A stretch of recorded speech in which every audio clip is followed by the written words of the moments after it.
Today, $1 billion weapons upgrade, Australia to buy long-range HIMARS launchers from the US. This is probably the biggest upgrade that the Army has received for probably a generation.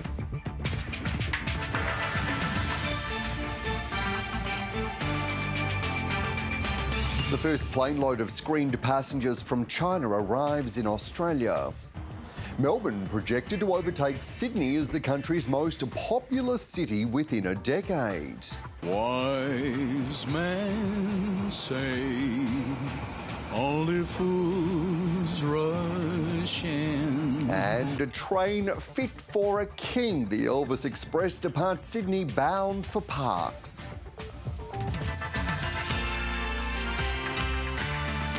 Hello and welcome to ABC News. I'm Dan Borscher, coming to you from the land of the Gadigal people. The Australian Army is getting a big boost to its long-range strike capability with the purchase of the same US-made missile system that Ukraine is using against Russia. As well as buying the system known as HIMARS, the Albanese government announced it signed a deal to acquire Norwegian-made anti-ship missiles for the Navy. Defence correspondent Andrew Green joins us now from Canberra. Andrew, are these purchases a surprise?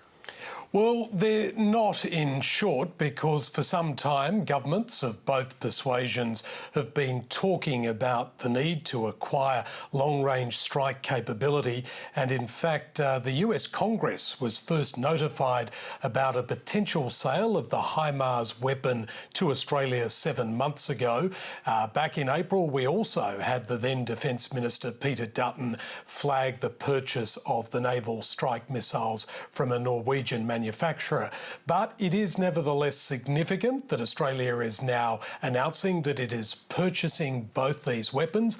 Firstly, with HIMARS, it's had a lot of publicity in recent months given the war in Ukraine, the way that the Ukrainian army has successfully deployed it against invading Russian forces. On New Year's Day, we saw the use of HIMARS used in devastating fashion against Russian soldiers in Donetsk. There were dozens of fatalities, potentially even hundreds of enemy forces killed in that strike.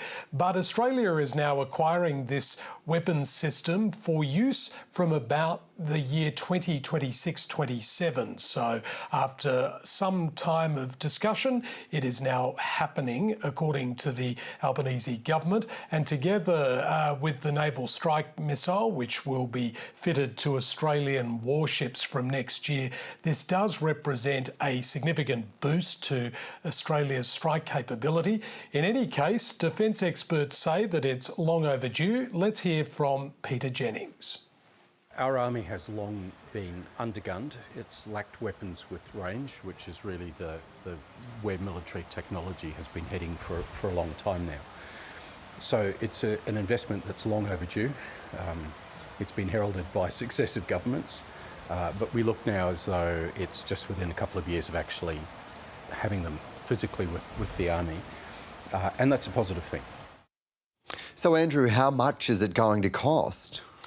Well, this is a very interesting question. The government's not keen to discuss it for whatever reason. It's claiming security is a concern and that potential adversaries shouldn't be told what these weapon systems cost, but much of the information is publicly available.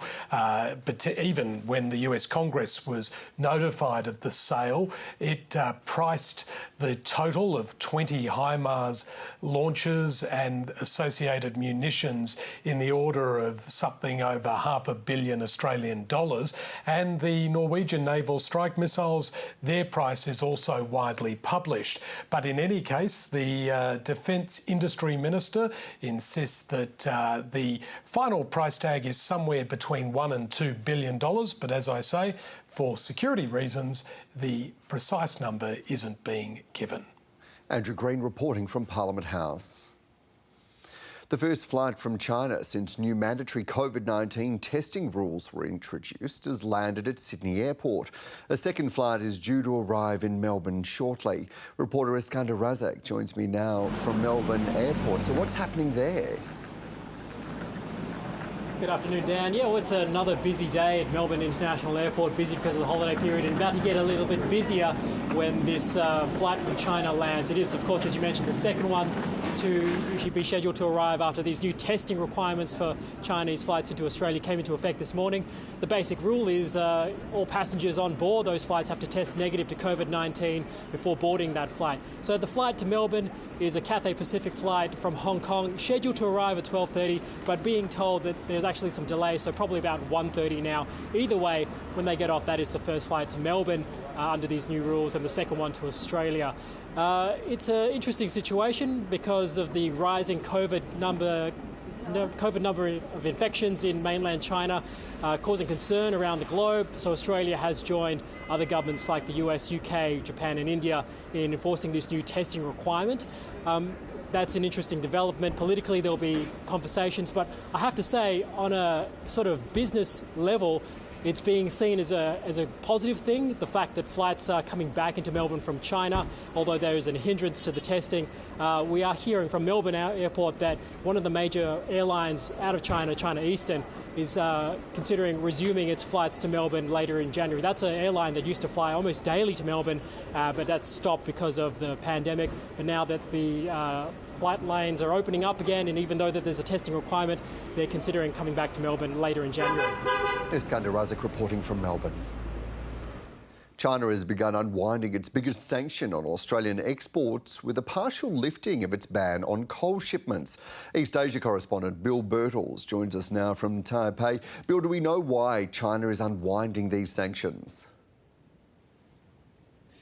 Dan, a couple of reasons. First of all, China's top cabinet yesterday pledged to secure energy supplies for the country.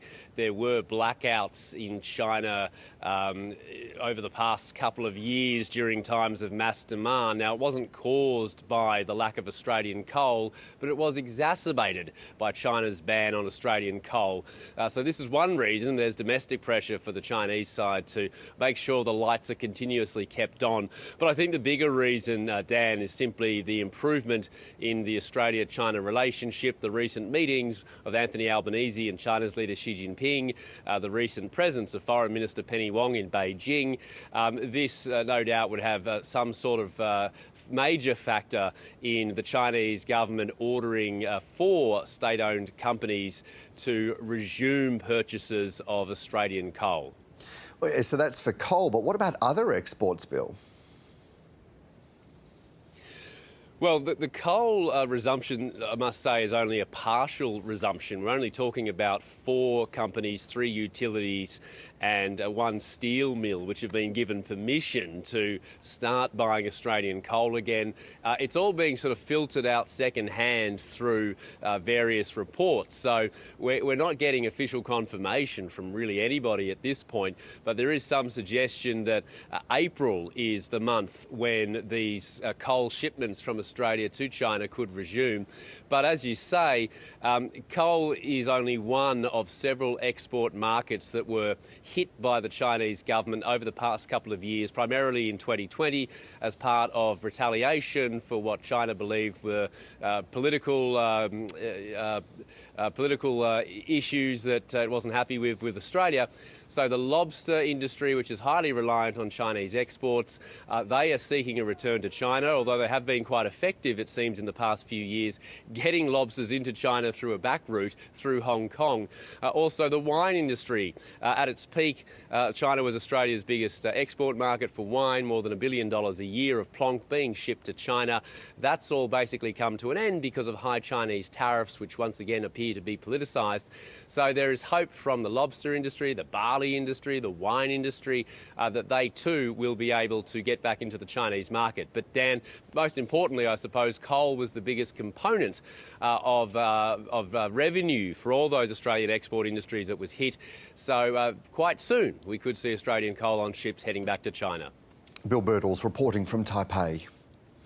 Vision has emerged from inside one of the helicopters involved in Monday's deadly collision on the Gold Coast. The video broadcast by 7 News was filmed by one of the passengers in the descending helicopter shortly before it crashed with another that was taking off. One passenger can be seen tapping the pilot on the shoulder. to warn him about the other aircraft before the impact. The pilot was able to land the badly damaged helicopter. Broome is expected to become isolated as ex-tropical cyclone Ellie continues to cause record-breaking flooding in the Kimberley. Aircraft from the Australian Defence Force have joined efforts to evacuate isolated communities in the region. The Fitzroy Valley has experienced record-breaking flooding for several days. Reporter Dylan Storer joins me now from Junjua community just outside the town of Fitzroy Crossing. What's happening where you are? Well, it's just started to rain again here, Dan, but basically the situation here is the river in Fitzroy Crossing peaked yesterday afternoon and is starting to slowly come down. Just in front of me is sort of where you see that high water mark, maybe 5-6 metres up the road. So that water's starting to come down. But behind me, as you can see, the rest of this rain water is here. And there are still homes here in Junjua that are inundated just here behind me as well and have entering their third day of inundation. Yesterday, going into town, seeing multiple homes underwater, people moving their belongings. We've seen some dramatic footage of evacuations taking place on boats and also via helicopter as well, people being winched out. And this is stuff that we haven't seen before in Fitzroy Crossing. This is not something that's particularly when it comes to the helicopters, the level of water that is here. This has smashed previous record by nearly 2 metres, and that level is just completely something that's still a level of shock here in town today. Choppers are continuing to take off this morning and deliver supplies out to remote communities. We've also got, hopefully, some planes coming in to shuttle some people out of the evacuation centre to Broome, weather permitting, because that system that brought all this flooding is currently sitting over Broome and the West Kimberley at the moment. But just to try and take some pressure away from supplies that exist here in town. You've got some municipal services running at the moment in Fitzroy Crossing. There's a rubbish collection happening to try and reduce some of those environmental health hazards. But that rubbish can't make it to the tip because of floods or and is being dumped at the moment just on this side of town, but just to get it out of homes and to get it away from those flood rivers. So it's an evolving situation at the moment. Here in Fitzroy Crossing, this water is likely to stick around, slowly dropping for maybe a day or two before we can start to access places again and see some of the damage that's been done to homes and buildings and shops in town. So it's a case of really just waiting and seeing at the moment. Today, I think issues start to turn to things like supplies, things like power supply, things like telecommunications. We've got some pretty, it's very thin infrastructure that operates out here. There's sort of one line for telecommunications. There's one truck that comes and delivers gas for the power station. There's one road that connects the region. And once those things get knocked out, or one of those things get knocked out, sometimes that can have long effects. Some power has been cut to communities like Bailu, here in Dalgunya. That power has been cut last night. People are hoping power is not going to be cut to places here like Junjua or maybe the rest of town, but it's a case of waiting to see what fuel can get in, but also the condition of the power lines with the floods at the moment as well. So it's really waiting and seeing still at the moment, Dan. Yeah, certainly some compounding challenges there, and that volume of water that we were seeing in that vision is just extraordinary as it is behind you. Dylan, what about the other communities downstream? Yeah, well, we have had this peak here in Fitzroy Crossing. The peak has not reached anywhere else other than basically this area at the moment. It's expected to head downstream to communities like Nookamba, Yangara, and also to communities further along like Pandanus Park. You've also got the highway crosses the Fitzroy River in two places here in the Kimberley. One here in Fitzroy Crossing where we've seen the bridge sustain structural damage. We're still waiting to see the extent of that damage as the water comes down, but also at Willair where it crosses the river again. And there's a chance there that bridge will also sustain structural damage, and we're really waiting to see what happens there. That road connects Derby with Broome. Once that happens, it's really major issues with the two major airports in the West Kimberley potentially being isolated from each other, struggling to get fuel in and things like that. I think a lot of people are quite hopeful that the Australian Defence Force will be able to start shuttling supplies in and around the region at the moment. But I think we're going to see some really interesting situations happen, particularly at Newschannel, where they're being cut off because of this rain. They can't really drive out. They can't get to higher ground at the moment. So waiting and seeing with the situation that will happen there with rescue. We haven't heard too much at this stage. There's a community meeting happening today in Fitzroy Crossing at 11 o'clock at the Recreation Centre. So we'll hopefully be able to go and see what's happening there and be able to get a clearer picture of the efforts to get supplies in or potentially help those people at Newschannel and the other communities along the Fitzroy River. Yeah, and good luck to everyone in the community. Do keep us up to the date. Dylan's story there reporting from Junjua community outside Fitzroy Crossing. 4 people have been killed after a car and ute collided near Shepparton in northern Victoria last night. Reporter Courtney Howe has more from Pine Lodge, just east of Shepparton. Police have been working here to try to understand exactly what happened here last night, where 4 men sadly lost their lives just further down here on Pine Lodge Road North, where it crosses with Cosgrove and Lemnos Road. So about 4:45 last night, a car and a ute, it's believed that they crashed. The 4 male passengers in the car sadly died, while the male driver, a man in his 40s, was flown to a hospital in Melbourne.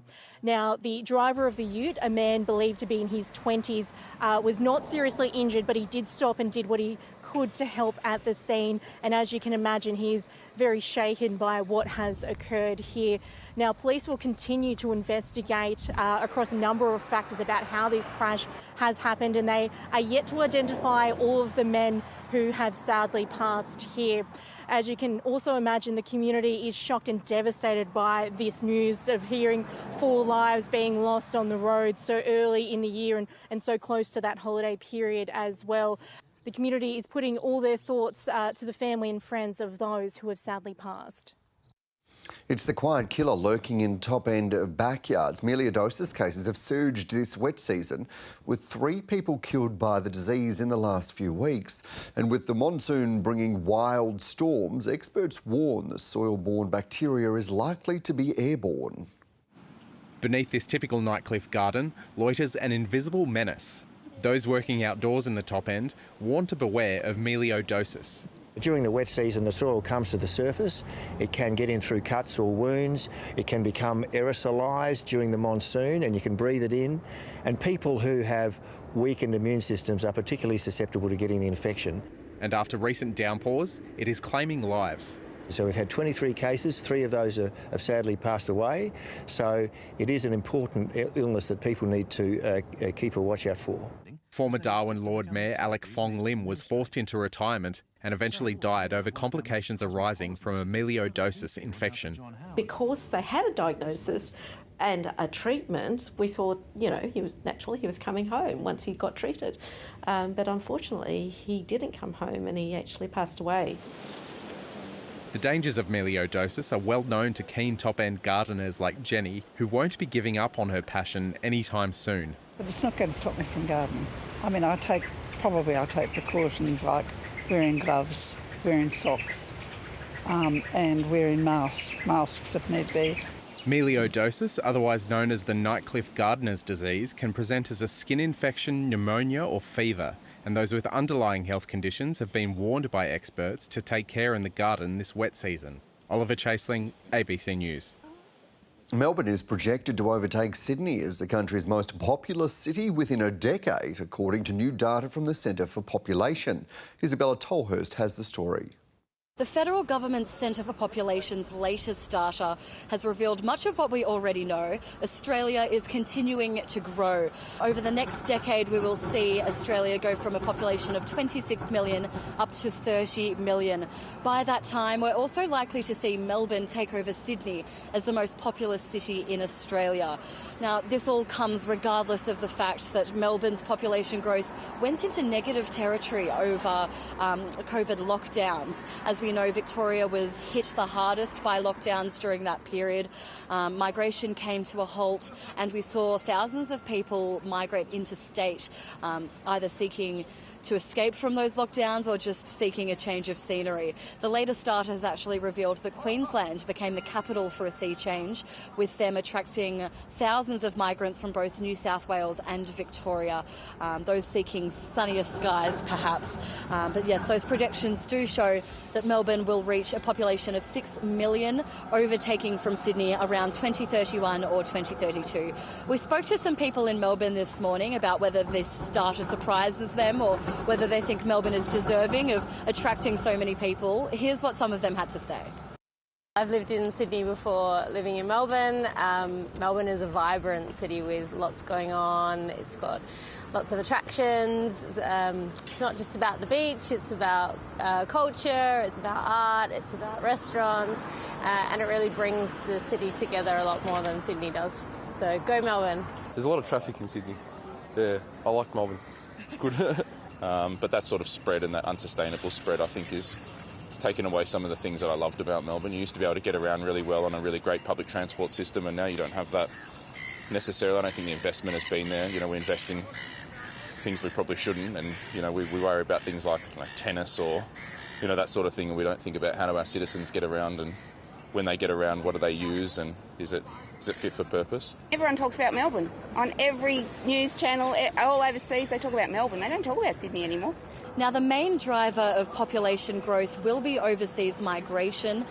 With that, obviously, comes an increase in skills, which will help with some of those skills shortages that we're experiencing, but also will come with its challenges as well. A greater population means more pressure on our transport systems, as well as on our housing market as well. So the government will be needing to look at ways that we can manage that and make sure that that all runs as best as it can. However, Treasurer Jim Chalmers has sort of congratulated Melbourne, I suppose, saying that the increase in population here is a testament to the state's appeal. We have been voted the most livable city for many years in a row, although I think we've lost that title recently. We also have recently been voted the friendliest city in the world. So I think it's all a testament to how great of a place Melbourne is to live, although I am a bit biased on that one. In a matter of hours, Pope Benedict XVI will be farewelled in a grand state funeral at the Vatican. It's estimated more than 195,000 people have come to see the former papal leader lying in state. But eyes are also upon Pope Francis, who has had his own health issues in recent years. Those in the Vatican say he can now consider retirement. The faithful have come in their thousands to farewell Pope Benedict XVI. For 3 days, the former pontiff has been lying in state at St. Peter's Basilica. We were proud that the Pope was from Bavaria, it was one of us, and now we come to say goodbye to him. The 95-year-old died on Saturday, almost a decade after he stepped down. Now upwards of 60,000 will gather for the final goodbye. A state funeral with just minor adjustments to usual proceedings. There will be some slight modifications, obviously, because he was no longer Pope when he died. The prayers will be slightly different. But for the rest of it, it'll be pretty much similar as if he had died while on the throne of St. Peter. The King and Queens from Belgium and Spain, along with other heads of state, are attending. The service will be led by Pope Francis, who has had to work alongside his predecessor for years. The presence of Benedict in the Vatican did create some problems. He continued writing, he gave interviews, and mostly conservative Catholics saw him as a symbol of the kind of church that they wanted to return to. The emeritus Pope was the first in 600 years to retire. He cited old age and lack of strength as the reasons for standing down. His short reign saw the Catholic Church under ever-increasing pressure over the cover-up of child sexual abuse. Last year, a German inquiry found him guilty of misconduct for failing to prevent abuse in Munich in the late 1970s. Some say 86-year-old Pope Francis could also retire as he battles mobility issues. If we had 3 popes, that would be, we have to say, a little bit difficult to manage. He will continue in this ministry as long as he believes and sees that he is capable. The crypt under St. Peter's Basilica is being prepared. This will soon become the final resting place for Benedict XVI. Isabella Higgins, ABC News. Financial news now, and here's Sue Lannon. Good afternoon, Sue. So what's the strategy around the inflation for the US Central Bank going into this year? Yeah, well, we just had the minutes out overnight. That's from the last meeting when they did actually slow the pace of rate rises. They've been having supersized rate rises of 0.75 of a percentage point, but the last meeting in December they raised by 1/2 of a percentage point. And that is because there is signs from the economic data that those steep interest rate rises are slowing the economy. So we heard, as I mentioned overnight, those minutes, and they do think the US Central Bank should continue to slow down the pace of rate rises, but they're still committed to increasing interest rates, but they'll do it at a more gradual rate and very much focus on the economic data that's coming out. They do think they've made significant progress over the past year in raising rates enough to bring down the pace of price rises. However, some officials, their general forecast is that interest rates in the US could rise to 5.1% next year. So at the moment, they're standing at 4.25% to 4.5%. That's the range. But some officials are more hawkish and saying rates should go to 5.4%. Now, that cost of borrowing, the fear is that could tip the US economy into recession. Obviously, that will have impacts all around the world. So it's a very fine balancing act for the Federal Reserve. Some economists and traders are even predicting they're going to have to start reducing interest rates next year. So at the moment, they're still committed to raising interest rates, but at a slower pace. Yeah, of course, that'll have big impacts for our market here in Australia.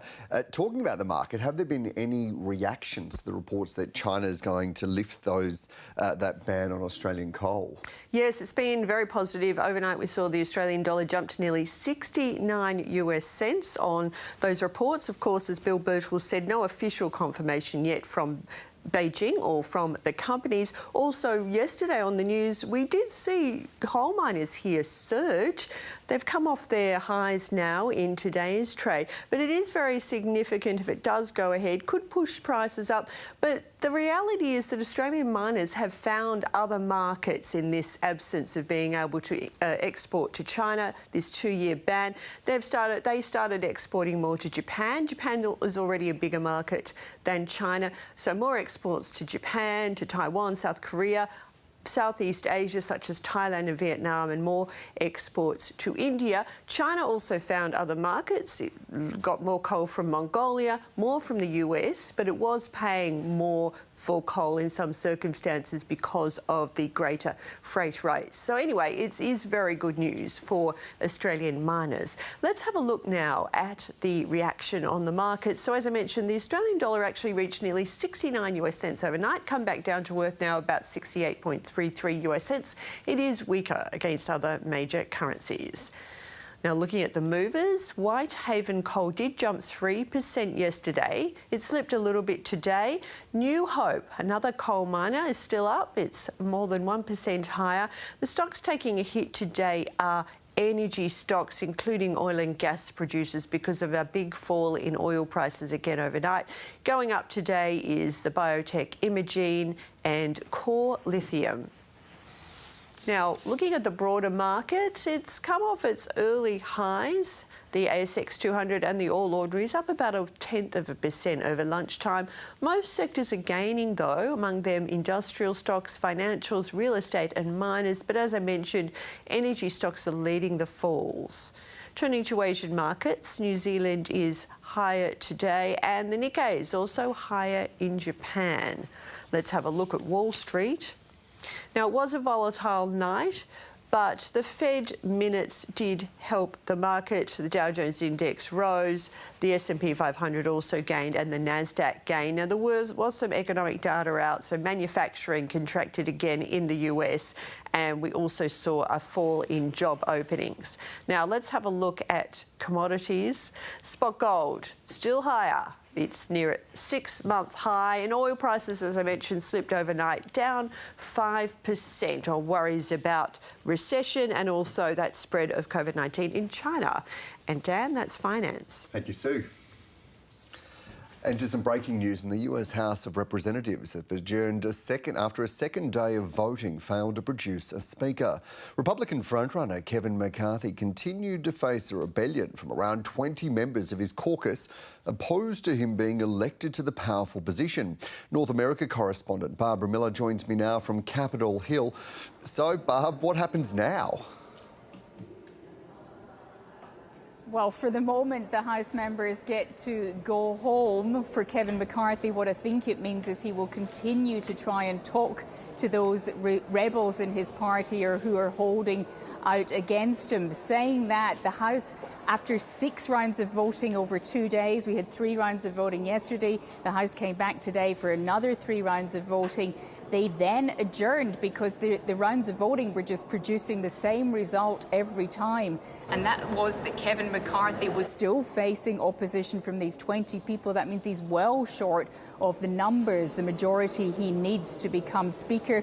We had an initial adjournment of several hours, essentially the early evening hours here on Capitol Hill. The House then reconvened, but on the way into that meeting, Kevin McCarthy told reporters that while progress had been made, he didn't think it was a good idea to have another vote. The House has now agreed to adjourn again, and that means we're looking at day 3 of this attempt to elect a speaker. And Dan, what that means is that nothing can happen in the House until that happens. We still have these dozens of new members who haven't yet been sworn in.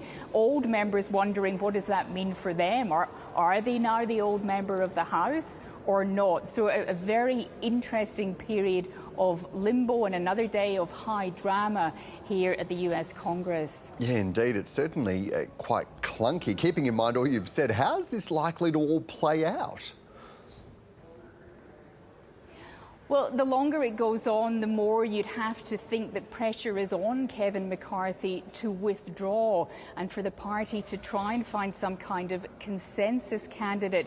But he is still saying that he is determined to prevail and will prevail. And there are many members of the party backing him because they don't want to see this small group of ultra-conservatives, many of these people 2020 election deniers, they don't want to see them hold the rest of the party hostage. So Kevin McCarthy, at this point, 2 days into this drama, still has the support of the vast majority of the Republican caucus in the House.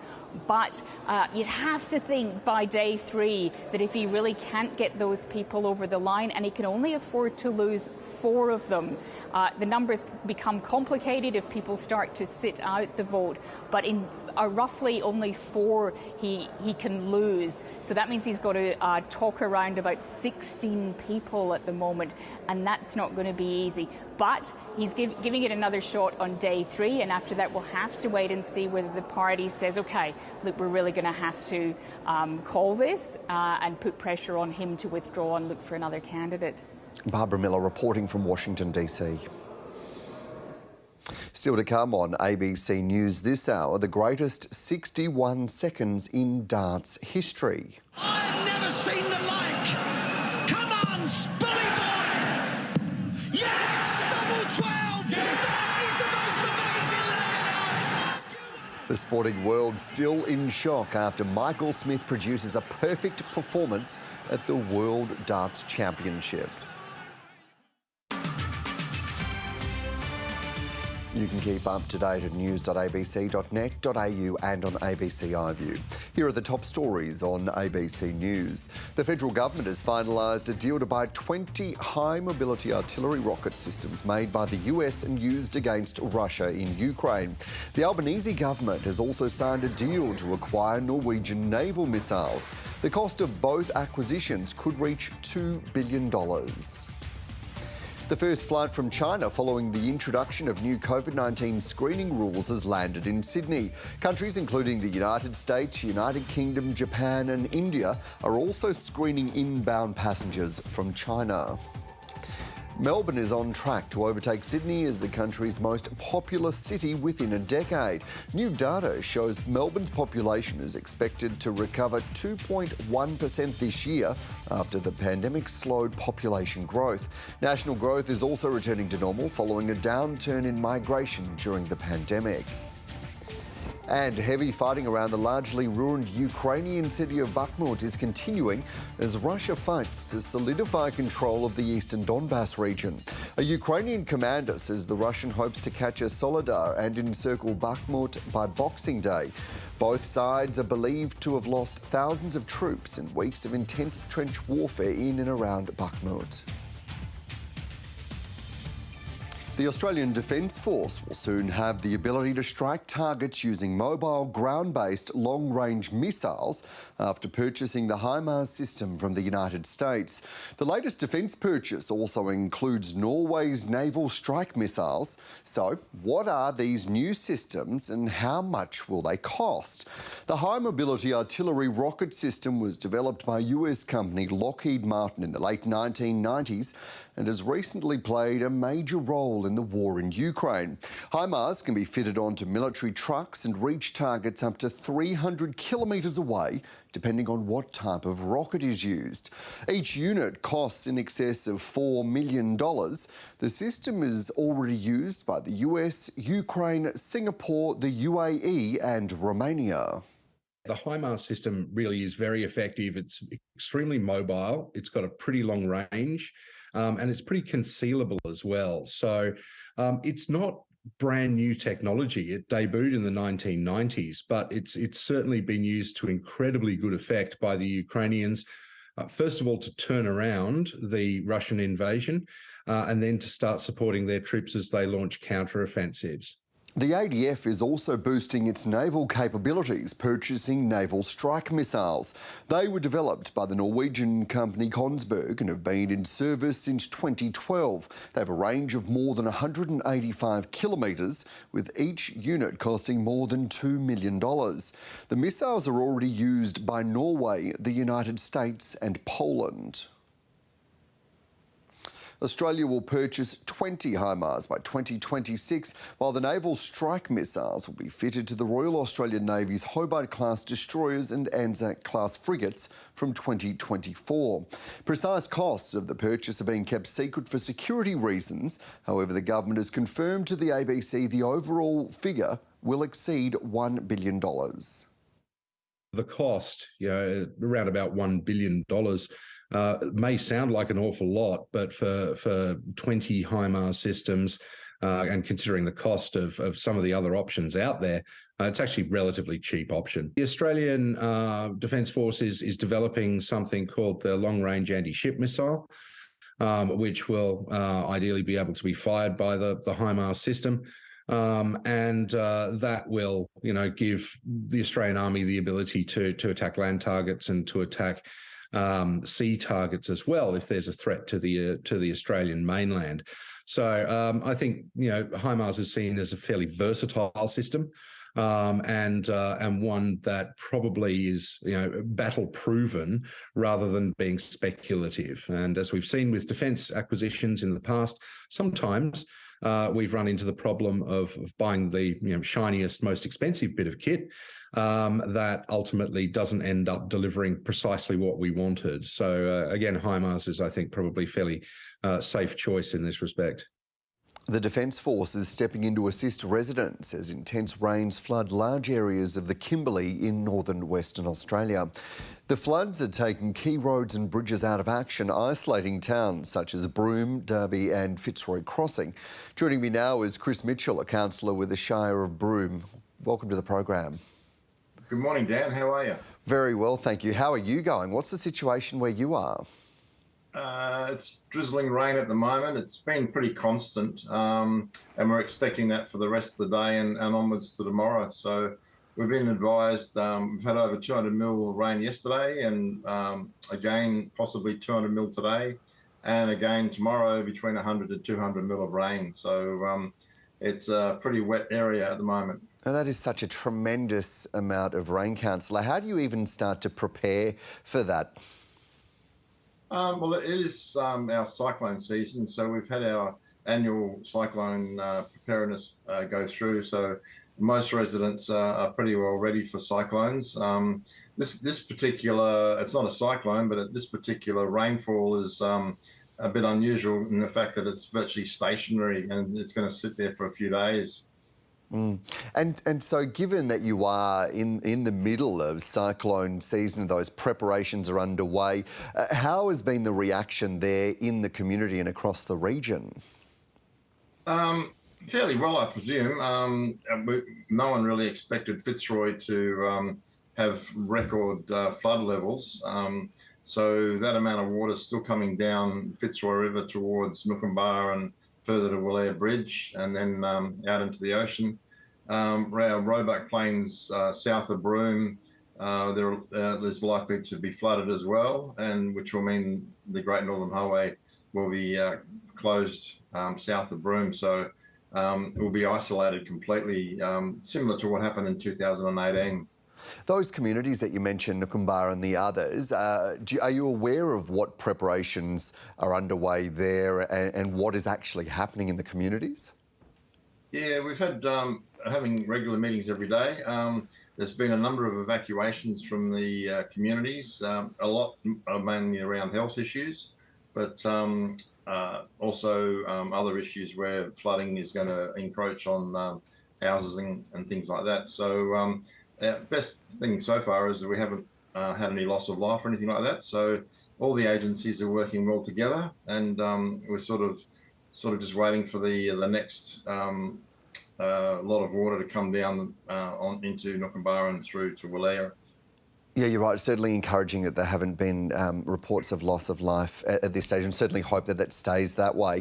I appreciate that you're right in the middle of this situation right now. We've heard from our reporters that in and around Fitzroy Crossing that the community was moved in the past, that a lot of the homes are built higher up to avoid these kind of water levels. What's your assessment of what might be needed going forward, given just that tremendous volume of water? It's a difficult question. You know, the town's built for flooding. I believe this is a 1 in 100 year situation. It's probably the record flood levels so far. So it's hard to tell you. You can only build to what the expectations are, and every now and then you get something come out of left field and takes you by surprise. But as long as you've got mitigating circumstances and people are safe, we've just got to keep going. Yeah, and we've heard, Councillor, about the Defence Force stepping in to assist residents in and around the region you're in. What else is it that you need right now from the rest of Australia?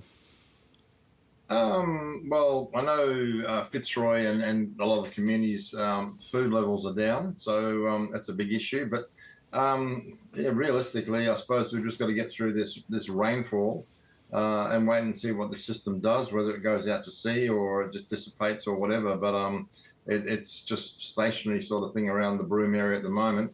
So it's going to take a substantial amount of time to dry out, and we're still waiting to ascertain the actual damage on the Fitzroy Bridge.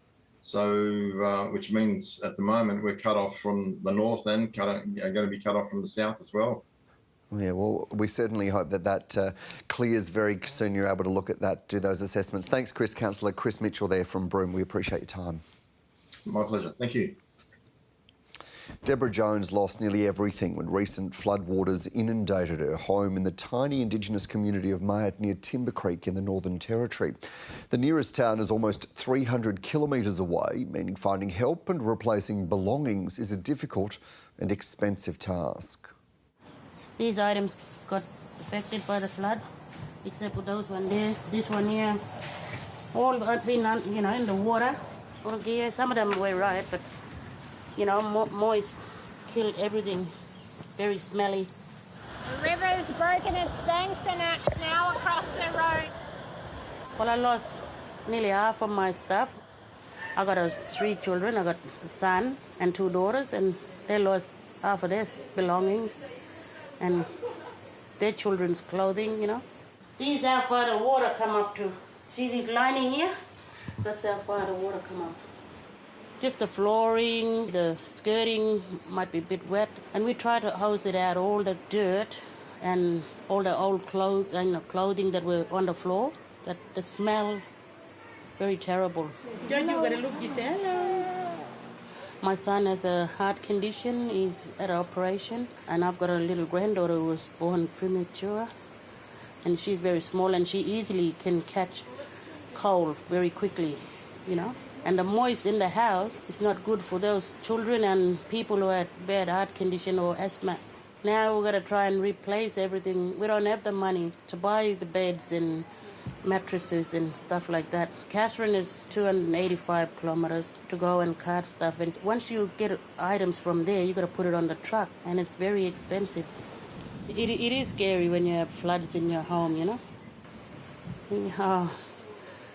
Just my house, you know, being underwater, I'm really, I don't feel like I'm coming home. Yeah. The South Australian government has partnered with the federal government to deliver dozens of affordable rentals to nurses and cleaners. Charles Bryce reports from Adelaide. Those benefiting from the affordable housing will be essential workers such as nurses and cleaners. The apartments are going to be built behind me in Eastwood in Adelaide's eastern suburbs. The current buildings were previously housing trust units. They're currently being in the process of being demolished.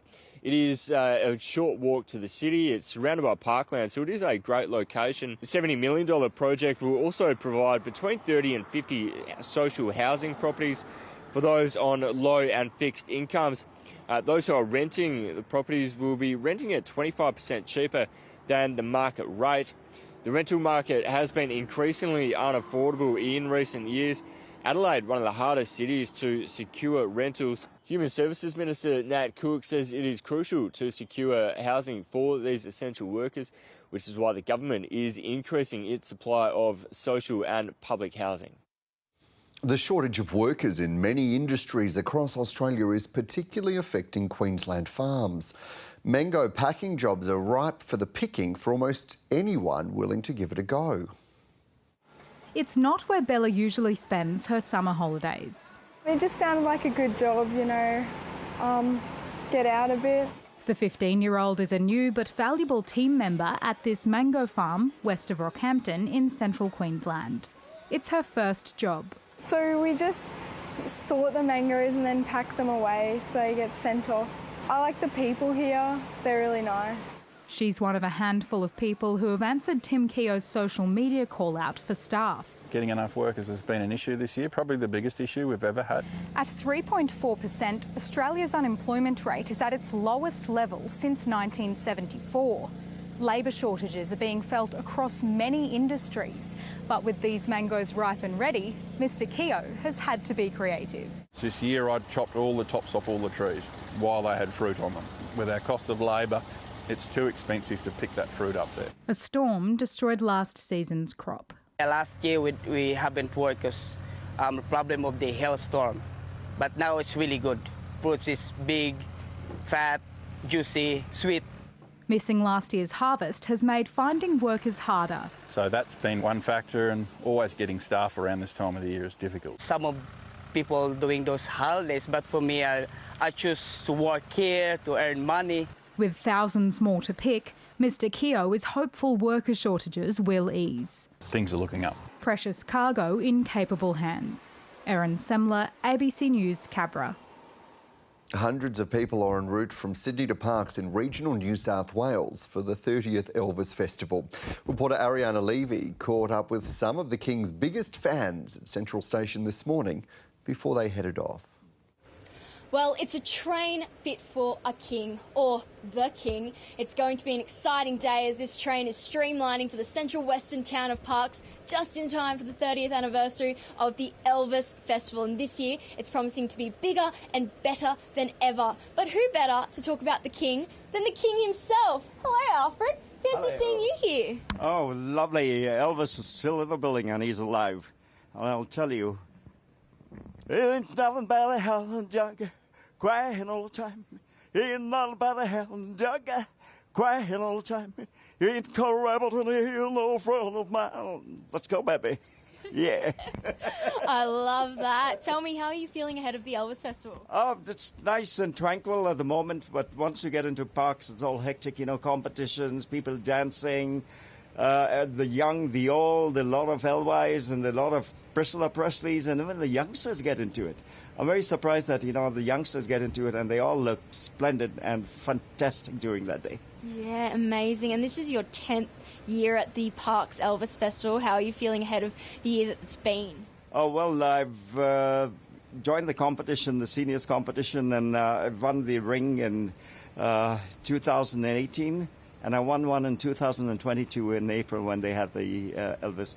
So in me, it's just, you know, it's a boiling effect right now. It's just like, you know, shuddering to get there and do your thing. Yeah. And, you know, love the dancing out there and the singing. Yeah, The people are amazing. And especially considering that the town has been devastated by floods and COVID-19, where it actually saw the festival cancelled. How are you feeling about returning? I think when you have this festival now, it's like an uplift for all of them. You know, we want them to forget everything. It's not easy to forget, but at least, you know, give them some hope. And there's, you know, lovely times ahead of them.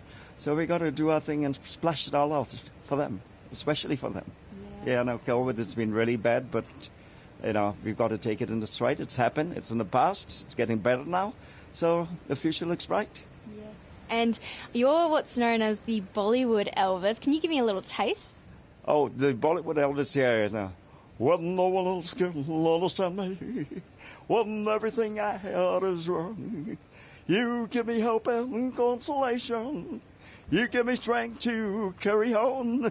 Well, that's another little side of Elvis' songs, eh? Love it. Thank you so much for your time, Alfred. So the festival is expected to generate nearly Let's go, baby. $15 million in local revenue, and it's going to have 25,000 people brought to the town in time for the 30th anniversary, which is well and truly going to be when the King returns officially. Time for sport now with Paul Kennedy. Paul, let's shift to cricket. What's happening there? They're all going the wrong way. The SCG's the other way, but I can understand everyone's got different tastes. Go Elvis. At this SCG, Dan, it's they got some play in this morning, so that's good. Of course, yesterday was rain affected. They only had 47 overs. We've had 34 overs today already. Australia's continued on its way and not lost a wicket in the first session there. They're up to 2 for 266. As you can see, Steve Smith is still at the crease. He started at 0. He's up to 59 and has hit some nice boundaries along the way. Usman Khawaja, however, had the greatest moments. He made another century. It's his 4th century at the SCG. Now, of course, he's a Queensland player now, but he started in Sydney, moved to Australia with his young family when he was just a little boy. Grew up in Sydney, so this is a really special test for Usman Khawaja. Back into the test team only just over 14 months ago when Travis Head had to take some time out of the team. Khawaja got back in, hasn't put a foot wrong since, and is at 36 just looks as happy as anyone playing test cricket. He's really comfortable. His wife Rachel and 2 kids are in the stand. He's doing a dance like he likes to do on social media, and there's Smith bringing up his 50 as well. So Khawaja 108 not out, Smith 59 not out, another New South Welshman, and it does not look good for South Africa at the moment. This pitch is going to disintegrate in some form or another in coming days, and Australia is compiling an imposing first innings total. It might be the case if the Aussies keep going for another couple of sessions. They might only have to bat once in this one. Yeah, certainly everyone looking to the weather on that one, Paul. Let's turn to the pointy, and there's been some extraordinary scenes in the dart world. Yes, now once again, Dan, it's not everyone's cup of tea or pint of beer, but take a look at what happened in the darts. I'm told this is the World Championship. Of course, a couple of Michaels in the final. Michael Smith was able to win his first world title, and he had a 9-dart finish, which they tell me is pretty good. Let's just take a look at the action, shall we? Michael may miss and Michael may hit. They're both on 9s. They're both on a 9. This is insane. Come on now. Wow, the World Championship final. Michael van Gerwen is on a 9-darter in the World final and just misses double 12. Over to you, Michael Smith. One man misses. Does the other man get? I've never seen the like. Come on, Spurs!